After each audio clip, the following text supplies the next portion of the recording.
I'm yours, Looking 23. You're joining me for My First Two Loves, Chapter 66. Be my guest. Now, playing as Mason.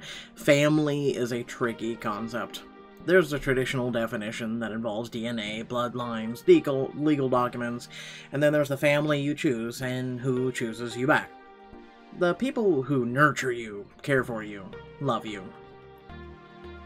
If I'm honest, Emma, Mac, and Dr. and Mrs. Price had always felt like more my family than my parents could ever be. Laughing at Christmas movies on their couch was heaven compared to the cold, awkward days I'd spent with my parents.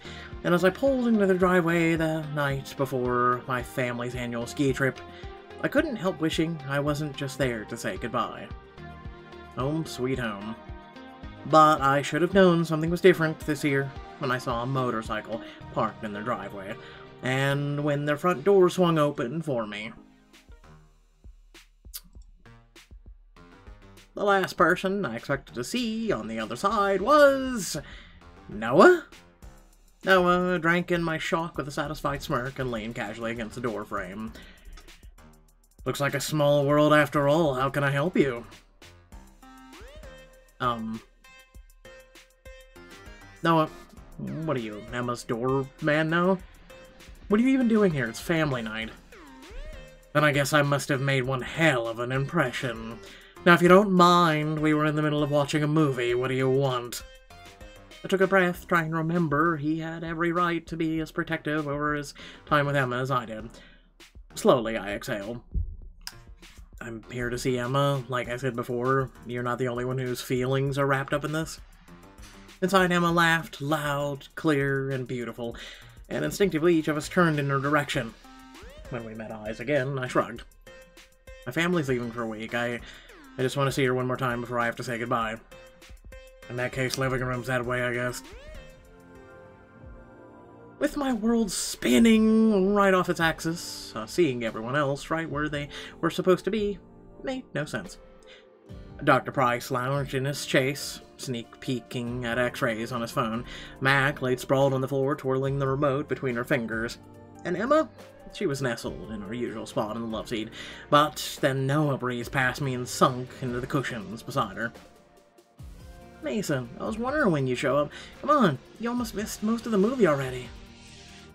Yeah, I guess I didn't realize we were starting early. She slid closer to Noah to make room for me on the other side, and I couldn't help but think about this time last year. How she leaned into me, her head on my shoulder, my thigh grazing hers. Now, the love seat, like our relationship, held one too many people for comfort. Blame Noah. He didn't believe Die Hard was a Christmas movie. And since you've seen it so many times, we figured you wouldn't mind if we got a head start. Emma shot me a nervous look and took my hand in hers. That's okay, right? Emma! Of course it is. I know every line by heart. It's no big deal. Phew, I was hoping you'd say that. Before I could dwell on how awkward the situation was, Noah chuckled at the television screen. The driver's having the night of his life. He has no idea what's going on. I know, right? Ignorance is bliss. Noah, can you pass the popcorn? I won't lie, as we continued watching the movie, there were moments I forgot Noah and I had a falling out. We guffawed together, just like old times, and a few times I caught Emma smiling at the two of us. It's good to see you guys are getting along, especially since Noah's going to be here for a while. What do you mean? Next to me, I felt Emma stiffen, and just like that, the awkward tension was back. Nice, Dad, real nice. What did I say? Listen, he's a father. He doesn't know his girl's in love with two boys. Mason, Noah's family won't be in town for the holiday.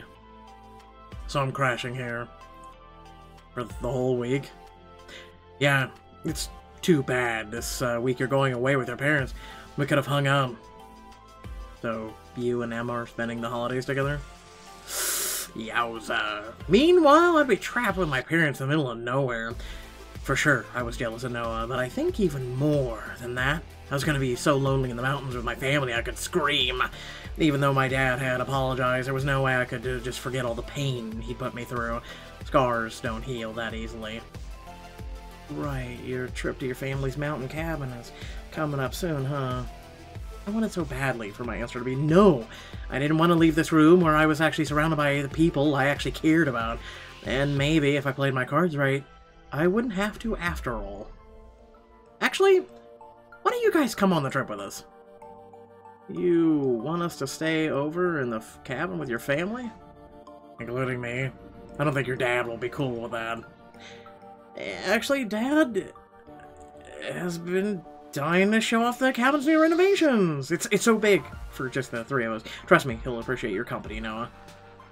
If you insist. I feel like you guys are missing the big picture here. Mountain party? I haven't gone skiing in forever.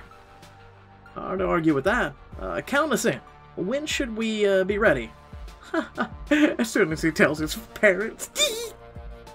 Considering no one was expecting him, the 4th of Neverary would have been great. I hopped on my phone, or hopped up and reached for my phone. Let me just call my dad and find out. I slipped into the bathroom and locked the door behind me before dialing Dad on video chat. Come on, pick up. The phone rang for another moment, and then... I thought you were busy rotting your brain watching silly movies with the Price family. What do you want? Dad? I had an idea. Wouldn't it be nice to get it grouped together for the trip tomorrow? You, me, Mom, Emma Mac and Dr. Price. We could even invite Noah Harris and really clear the air. That sounds like a fine idea, son. Just one question. What type of idiot do you take me for? The Harris boy's scoring you kid's drugs, isn't he? Why else would you want him here? Oh, I don't know. Because I miss being friends with him. I don't have a sinister ulterior motive for everything, Dad. I'm not like you. I stopped short, suddenly remembering who was on the other end of the phone. I cleared my throat. Never mind. I could just really as a favor, and you said you wanted to make things up to me. Inviting Noah could go a long way to demonstrating you really want to bury the hatchet. It'd show you're willing to put in real work to repair our relationship as father and son. 'Cause that'll make him fucking use his brain. He was quiet for a moment, and then... Fine. I said that I would trust your judgment, and I'm a man of my word. Invite them. But don't come crying to me if I invite someone of my choice, too. What? What? Why is this turning into a negotiation here? Or I could ask what he meant. He hung up without another word. Oh god, he's gonna invite Elijah, isn't he? Oh, sweet Jesus Christ. I rejoined everyone and let them know the good news, but I couldn't help but wonder what my dad's last words on the phone meant. When the movie's ending credits finally rolled on screen, Dr. Price laid snoring in his lounger as Mac and Noah argued. I still don't think that qualifies as a Christmas movie. You know, neither have I, and this has been like an age-old discussion about Die Hard. It's just a movie that's just happens to have Christmas in it. Were you even watching it? With them distracted, I gave Emma a gentle nudge and climbed up my feet and faked a yawn. I should probably get home. We leave pretty early tomorrow. I grabbed my jacket from the back of the couch and Emma pulled herself out of Noah's grasp.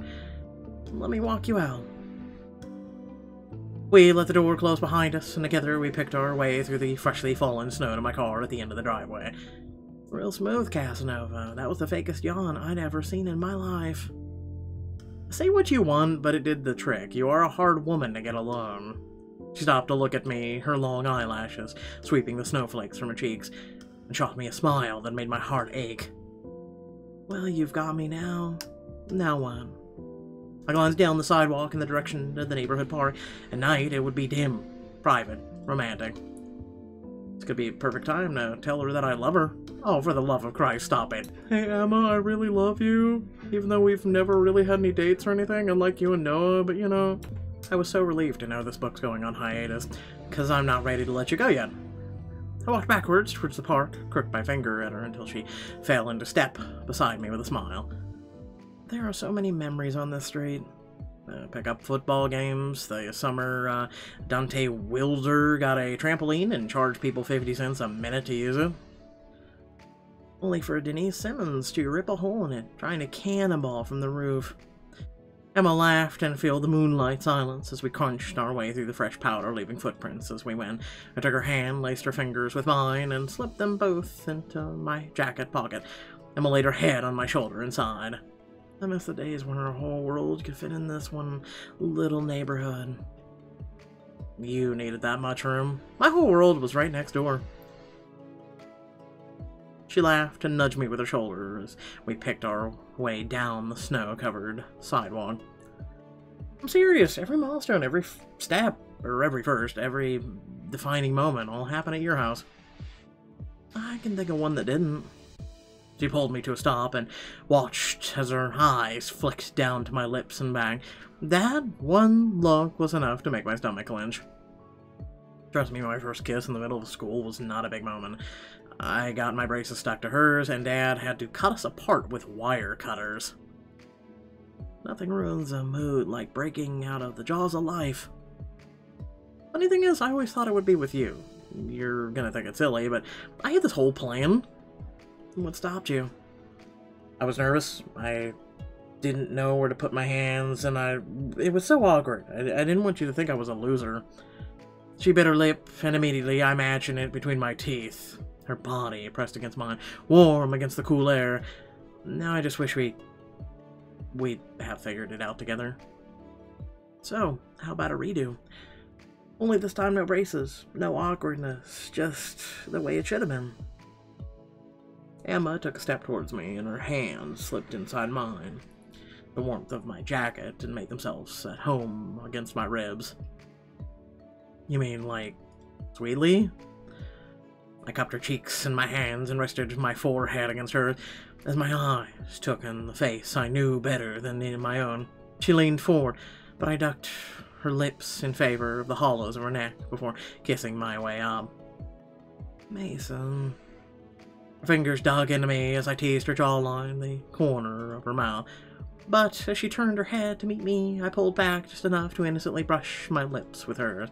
I let the feeling of being with her warm me to my toes. She was everything to me, and I wanted to make sure she knew it. How's that for a second? First kiss. Let's just say that definitely counts as a big moment. She leaned in again to press a gentle kiss to my lips, and this time I deepened it. My hands found the small of her back and dug in all the way. I couldn't help but think of how right it felt. In my arms was where she belonged, and it was just as if I told her that before. But it hadn't been so afraid, so content to play the long game. Before the last few months would have gone differently. But I couldn't make the same mistake again. I loved her, and now was a perfect moment to say it. So I pulled away, and as Emma looked in my expression, her smile slipped. Are you okay? No, I mean, yeah, I just... There's something I have to... Hey! What? It's the fucking park. What do you want? Before I could finish, an old neighbor swung a screen door open wide and stepped out on his porch, stabbing the night sky with his cane. There be no coochie on my property. Who's out there? I vote the answer to that would be not us. Run. Wait, Before I could stop her, Emma took off at a full sprint down the icy sidewalk, and with no other options, I followed. By the time I got to the park, out of breath from the sudden cardio, Emma was nowhere to be found. You know, maybe that old man just needs some coochie. Hello? I scanned the empty space, turning my head, just in time for Snowball to nail me on the forehead. Oof. With a smug smile, Emma popped up from behind the fountain, and it wasn't until then I noticed the mountain of ammo at her feet. Surprise! Hey, by the way, Dexter's coming back. Surprise, mother... She pulled a snowball from behind her back and launched it. Fight back. Emma's snowball missed me by inches as I dove for cover. In seconds, I made a handful of snowballs of my own. Oh, you are so dead. Snow flew through the air as we pelted each other, laughing as we ducked and dodged. Finally, Emma peeked out from behind her snowy barricade. You might as well surrender. I can do this all night. We'll see about that. When she ducked out of sight, I crept towards her, sneaking around the trees and approaching from behind. Huh? Where is he? As she stood up from her next assault, I lunged, grabbed her from behind, and we fell, laughing, into the snow. We wrestled playfully in the snow, tossing and turning until Emma pinned my hands down, putting fingers with mine as she straddled my hips. Not so tough now, are we? As she leaned over me, the moon disappeared behind her, giving her a halo like an angel. My stomach seized up. It was now or never. Emma, you are so amazing. I've known my whole life, and I still can't get enough. You're like the light at the end of a very long tunnel, and I let out a shaky breath and looked her right in the eyes. I guess what I'm trying to say is, Emma, Suddenly, she was looking at her phone. Oh, for the love of Christ! This is why I hate technology, seriously. Shoot, Dad noticed I'm gone. We gotta go. Right, of course. The walk back home was near silent, except for the gentle squeak of snow under our feet, and every once in a while Emma glanced up at me. You're pretty quiet. Penny for your thoughts? How about a quarter so I can call someone who cares? We can't...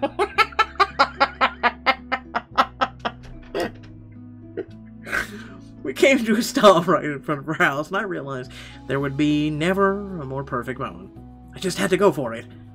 Emma, there's something I've been meaning to tell you, and I wanted to earlier, but oh, screw it. I love you. I'm sorry this isn't as romantic as it could have been. Emma pressed an index finger to my mouth, stopping my sentence in its tracks before replacing it with her lips. I love you too. Always have. A tapping against the glass broke the moment, and we glanced back at the house to see Dr. Price in the window summoning her. But I think that's my cue. So much for privacy. We'll have plenty of time alone all week. I'll make sure of it. I'm counting on it. With a wave, she walked back to the driveway, and I watched her disappear inside her before unlocking my car, turning the key in the ignition, and driving away. The next morning, I was absent-mindedly closed the latch on my duffel bag, lost in all the ways I'd get time alone with Emma. I bounded down the stairs with a spring in my step. Even my dad couldn't wipe the smile off my face. Give it 5 seconds! About time you came down here. Our guest needs help loading her bag into my car. Wait. Her? What? Yes, sir. I turned to face the garage, but the girl standing there wasn't the one I was expecting. I mean... Okay. Was I supposed to be shocked by this? I was looking more forward towards Elijah, just for shits and giggles. Ava? Hey. When my dad mentioned inviting a guest of his own, he meant my ex-girlfriend. But why? Thanks again for the invite. I can't wait to ski with all of you. Ha! Ski. More like drama. Without further ado, please remember to like, share, and subscribe. Head down description below, links to social media, Discord, feelings, support me and my content. And without further ado, I'm so glad that we're back to not every day with choices. Like, no offense, I didn't always, do this shit on Sundays, and if not, sometimes I skipped Mondays. But long story short, I'm glad this book is going on hiatus. I really am, because it just, if anything, the book should have been postponed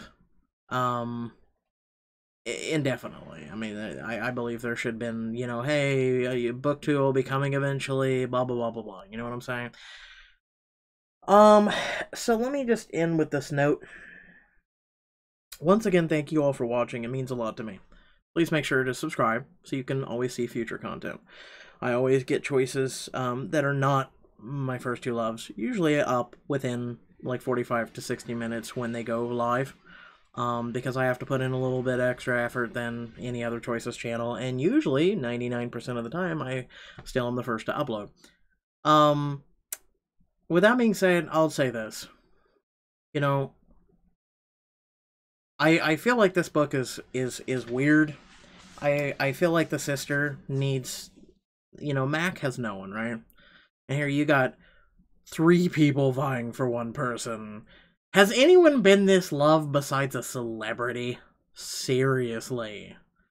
Like, I only know of one person who has this many open relationships because they are in an open relationship, and they had 2 guys, one of which is a husband, a boyfriend, and then they had a girlfriend, but they broke it up with a girlfriend because the girlfriend was meh. So, they're back down to 2. I get the point of this book, and I get for what they're going for, but at the end of the day, like, I don't know. I want to say you're too young for love, especially when you're in high school. You're focusing on college. There's a lot of change going on, and there's a lot of people who have, quote unquote, you had the high school sweetheart, and then you went to college, and you either cheated on them or ended it, or you ended it before college. And people will usually find someone in college or they won't, and then they'll either find someone after college or they won't. Human beings are always constantly changing. For me, I found someone when I was extremely young, however, and I was willing to settle on them and they were willing to settle on me. Fortunately, due to my life and fate and whatnot, she was taken from me. But am I still looking for someone? Yes, I want to be content with someone until whatever day, your fate decides to take you or them. You deserve to be happy. You deserve not to be alone. So, I don't know, this book is kind of like raging internally with me with a fight. Like, it's okay. I don't know. I don't know. Let me know in the comment section below what you guys think. Peace out.